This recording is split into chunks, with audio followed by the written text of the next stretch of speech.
Greetings, leaders. Thank you for joining us for the episode of Leadership Is Podcast. I am your host, Jason Muhammad, founder of JM Leadership Consulting. Today's discussion, we're talking about increasing engagement. There are many variables that contribute to employees not being engaged in your agency, company, and organization. But today we want to talk about 3 key factors that play a part in this actively disengagement. Thank you.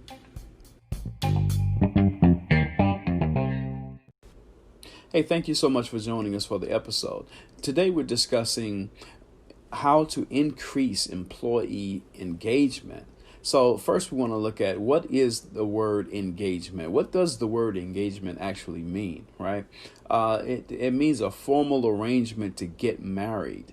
You know, when you're getting on your knees as a man, to propose, or a woman to propose, right?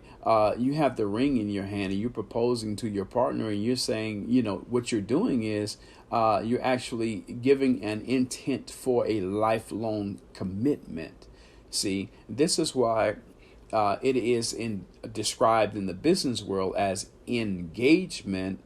Right, because it's not only that lifelong commitment, but then the word engagement means a fight or a battle between the armed forces, right? So you're working for this company, and so you're tied into this company's KPI, you're tied into this company's core value, you're tied into and married to or committed to this company's mission statement, right, and vision, which of course will include not only the product, but more importantly, the ideal customer for that company's product or services, right? So you're married, and then you're in a fight, right, to protect the integrity and infrastructure, product, and of course, again, more importantly, the ideal customer's loyalty for that company, agency, and organization. And then the last definition of the word engagement is an arrangement to go to a designated location at a fixed time. Right? I don't know how many of you remember Star Trek. Used to have Captain Picard, I think it was, and of the Starship Enterprise. And at the end of every episode, he would say, engage, right? Which means to go to a designated location at a fixed time. So, so those are, definitions of the word engage or engagement in its simplicity. However, after doing some research, found this company called Talent Map, who deal with employee engagement and leadership development. And so they gave a definition. They asked the question first, what is employee engagement? And I thought that their definition was, really a good definition. And so, but we're going to go deeper into this and how this actually affects your company.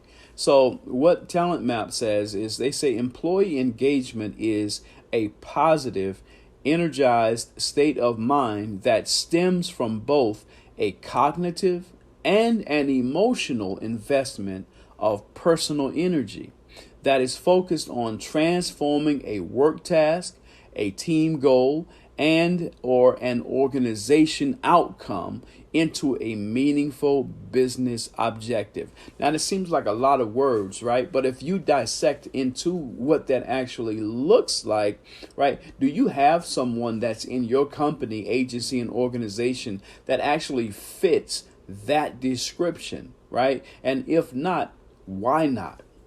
Why aren't your employees engaged in your company? How often do you invest in, researching why they're not engaged in your company? There are many companies that spend a lot of money each year on surveys and questions, right?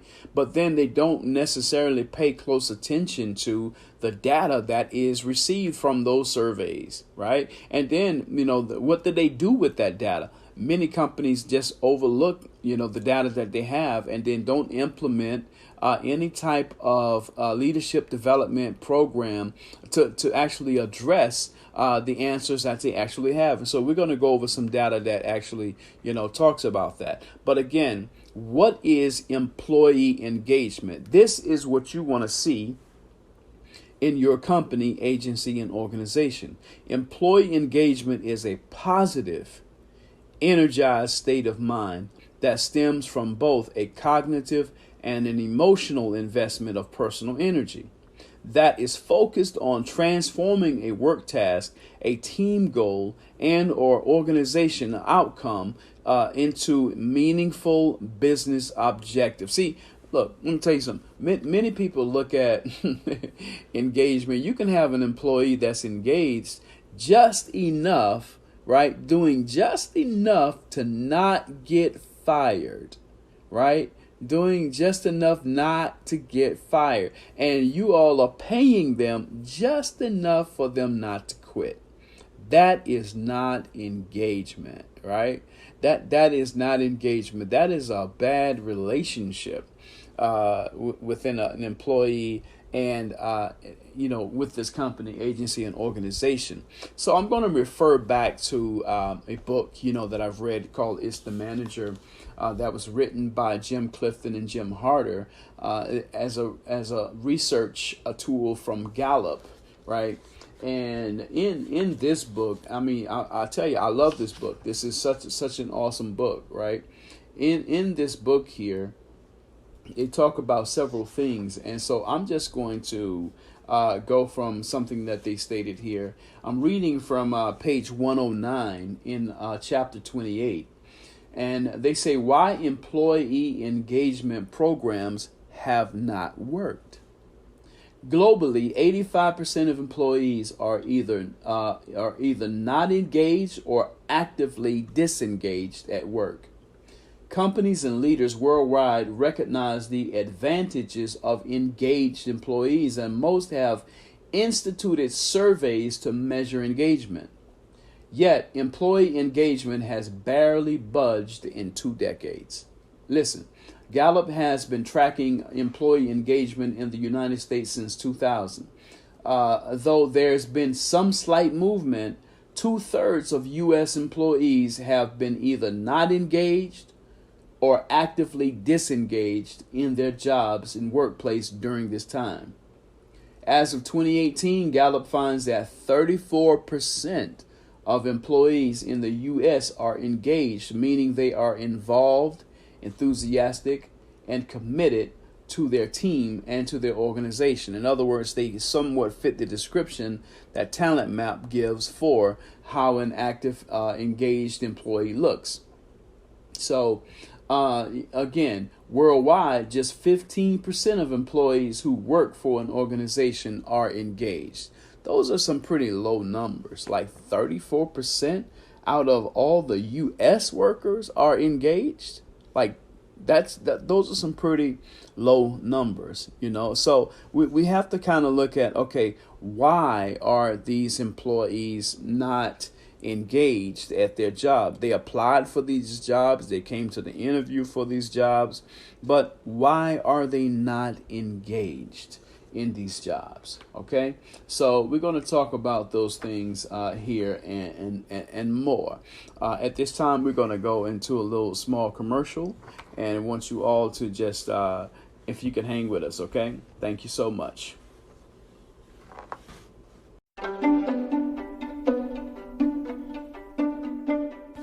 Greetings, leaders. I'm here to talk to you about Anchor. If you haven't heard about Anchor, it's the easiest way to make a podcast. Let me explain. It's free. There are creation tools that allow you to record and edit your podcast right from your phone and or computer. Now, how convenient is that? Anchor will distribute your podcast for you, so it can be heard on Spotify, Apple Podcasts, and many more. You can make money from your podcast, too, with no minimum listenership. So it's everything that you need to make a podcast in one place. So do me a favor. Download the free Anchor app or go to anchor.fm to get started. I look forward to seeing the greatness within you.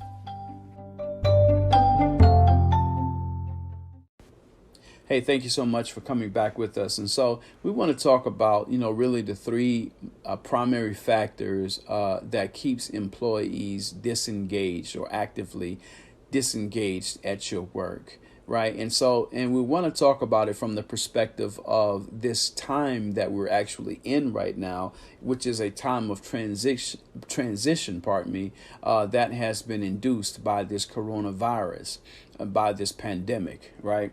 And so the first reason why your employees are not engaged is because of fear. It's because of fear. See, let me explain this to you. This pandemic is causing a change in the workforce. It's changing how promotions happen. It's changing how yearly or annual reviews are being given, right? It's changing even the location of workers, as more 52% have become remote workers, right? And so it's changing all of that. And so your employees have this somewhat of a resistance. But remember, as we said in one of our other podcasts, they don't resist change. They resist the if of change, right? And so the if of change, it stands for ignorance and fear. And so fear is one of the primary reasons why your employees are not engaged, because they really don't understand what's happening with this transition. Because when transition or times of change and transition happens, leaders have to see these transitions in a different way, right? And see, again, SEE stands for serve, enlighten, and empower. And these are the three things that every leader does during a time of crisis. And so we're actually still, many people are not, thinking that we are, but we still are in a crisis. We still are in a pandemic. And this pandemic is on a health wise, and it's also an economic pandemic. And so within this pandemic that we're actually in, people, the employees are resistant to the change that is being caused by this. And so therefore that resistance to the change is producing lack of engagement, which is caused by fear. Right? Zig Ziglar says that fear is false evidence appearing real. But what is the evidence? Many people may say, well, the evidence is that the economy is sinking, right? The economy is sinking and it's going down. So this false evidence may appear real. See, we can pull ourselves, out of this rut, as a U.S. economy.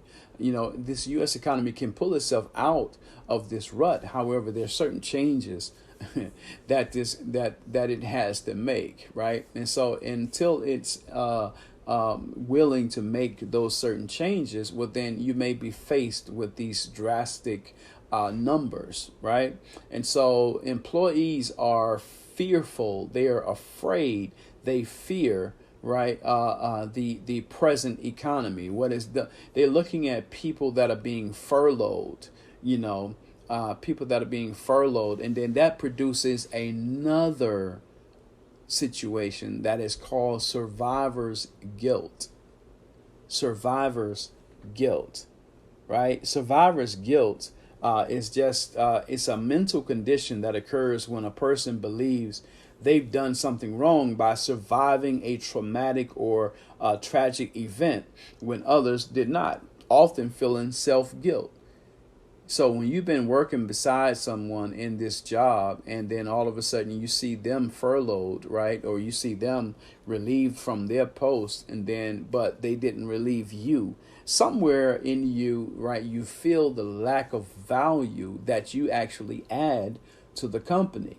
You should not feel the lack of value that you add to the company. If they're keeping you there, they're keeping you there for a reason, right? But again, those that love their or admire their and care for their fellow employee, their co-workers, then when they get fired, they know about their struggles. They know about, some of the financial situations that they have. They see the commitment even that they may have. And when you're seeing all of that, but then you see them furloughed, and then you feel like you're not adding as much value as that one that got furloughed, you start feeling guilty about that, right? So, there's some steps to get past that. Myers-Briggs even, that the company that measures personality, they stated that those who are more in the feeling, personality type, they suffer through this survivor's guilt more than those that are in the thinking personality type, right? So again, there are some steps to get past that, but again, that's that fear.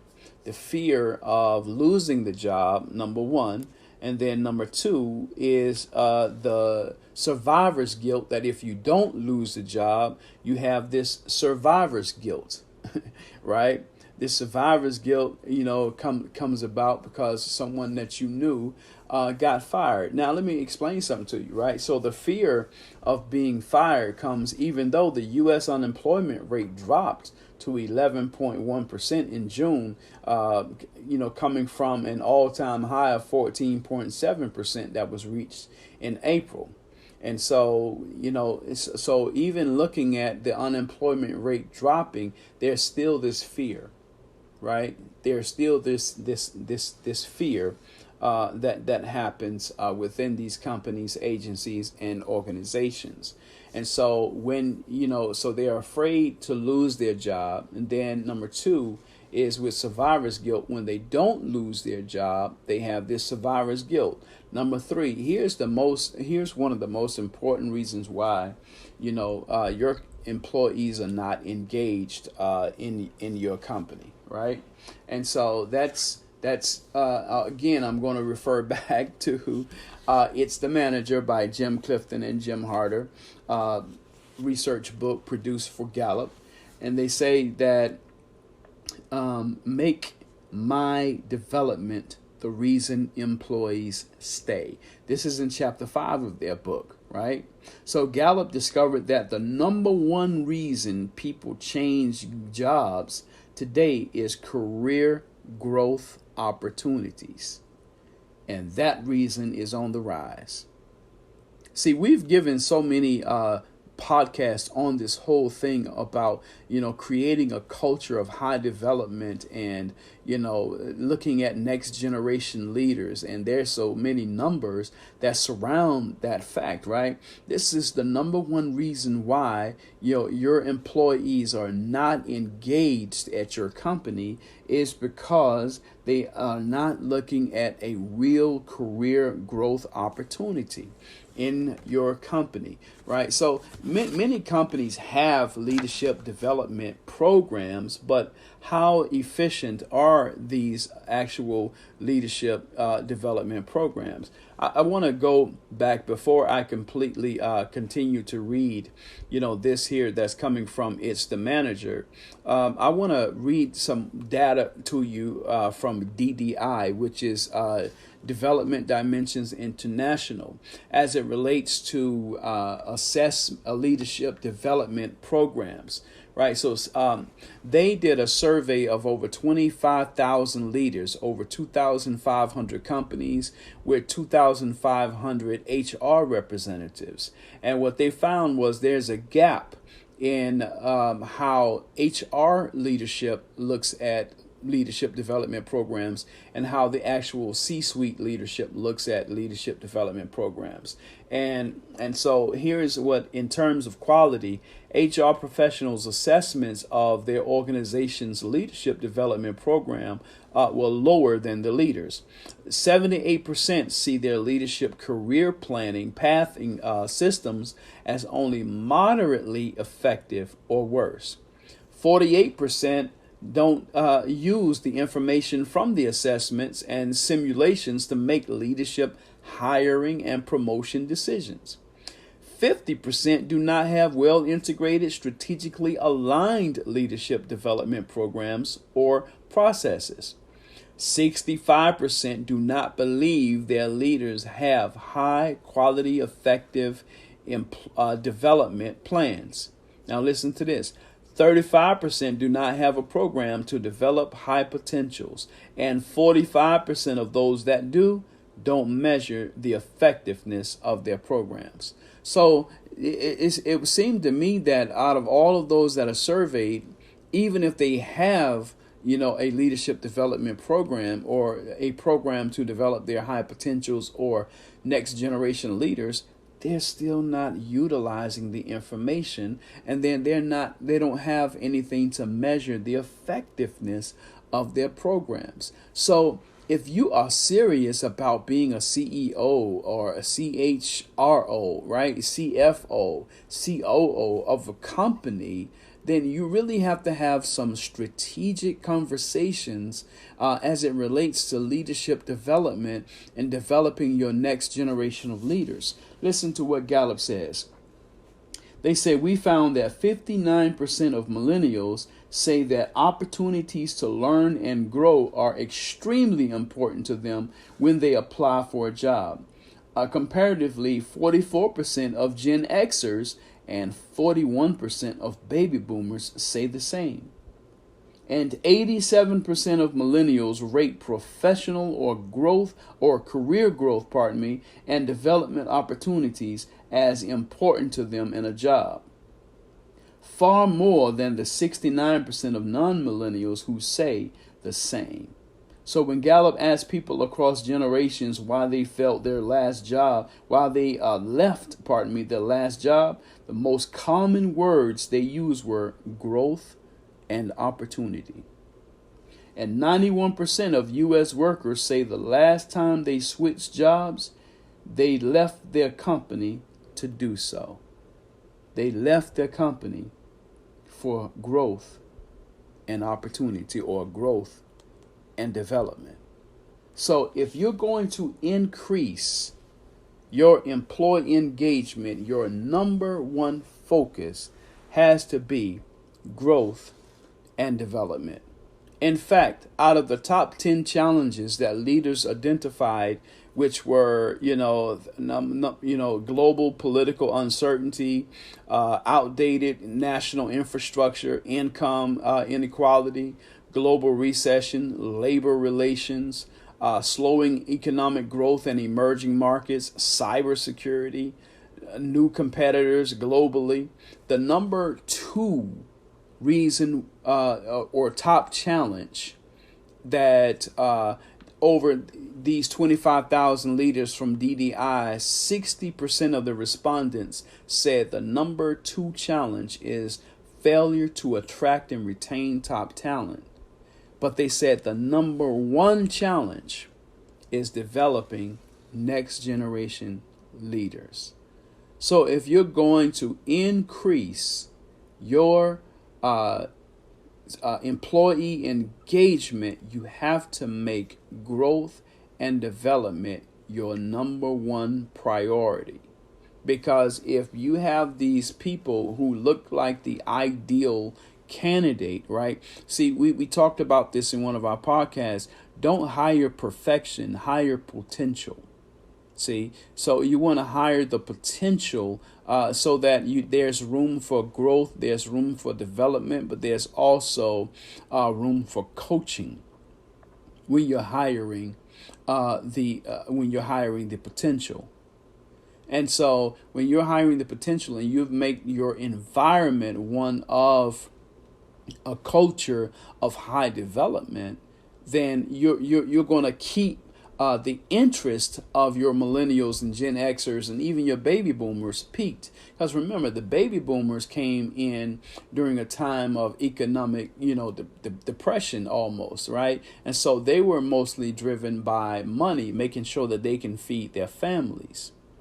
But once the economy was stabilizing, the millennials came in looking for growth and development opportunities. And it is the same as it relates to Gen Xers. Gen Xers are looking for growth and opportunity.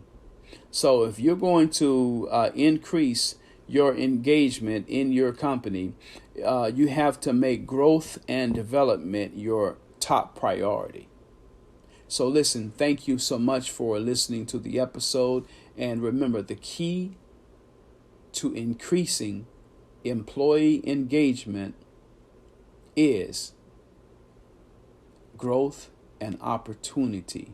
Of course, we talked, that there's other ways, right? So there's really three key things that you can do to increase your employee engagement. Of course, as it relates to the fear, and as the fear and the survivor's guilt, you can have guided discussions, right? You can have guided discussions, and with these guided discussions, you have to have someone that has who knows how to build relationships or build impactful relationships, right? And in the build, BUILD, right? You have to be an attentive listener. You have to utilize, you have to understand, you have to understand empathetically, right?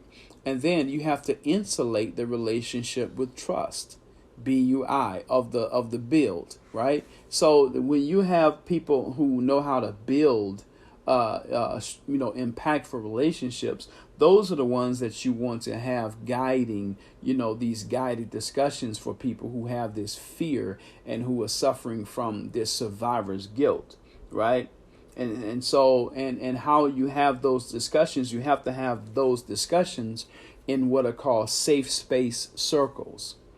You got to have some safe space circles, right? So the safe space circles is broken into two things, right? So you have your guided discussions that are there, but then you also have, this safe space where this person, these people, who are going through this fear and this survivor's guilt within this company, they can just be there to just release and to vent, right? Even by themselves. It's just somewhere to sit. So in this kind of a safe space, you have somewhat like soothing, music even, right? The temperature is right. And then you have some pictures on the wall that are calming, right? But at the same time reassuring, and so that's a safe space. So you want to have guided discussions, and you want to have safe space. Those are two of the three keys, right, that helps to increase employee engagement. But the number one key for increasing your employee engagement is growth and development. It is growth and development opportunities. That's the number one key to increasing your employee engagement.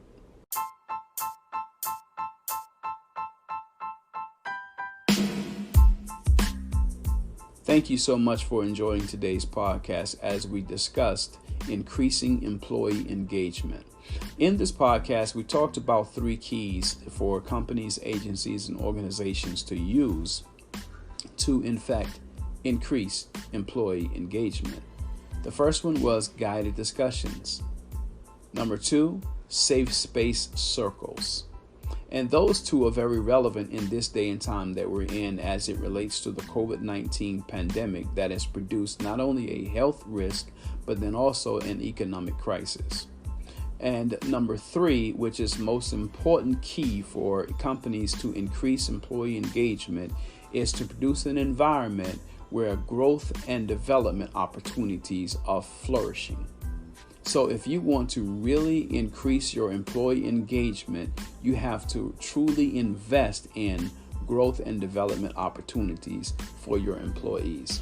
I work with emerging leaders, high potential employees, and students to develop and embrace a growth mindset for leadership. If you would like for me to do a presentation or keynote your next event, please contact me, jason@jmleadershipconsult.com, or visit my website, www.jmleadershipconsult.com, and we will respond promptly. Please subscribe to this podcast using Anchor app or Anchor.fm. You can even use Spotify and Apple Podcasts using Leadership Is. Please follow us on social media, Twitter at LeadershipJM, Facebook and Instagram is JM Leadership Consulting. And always remember, leadership is influence and service.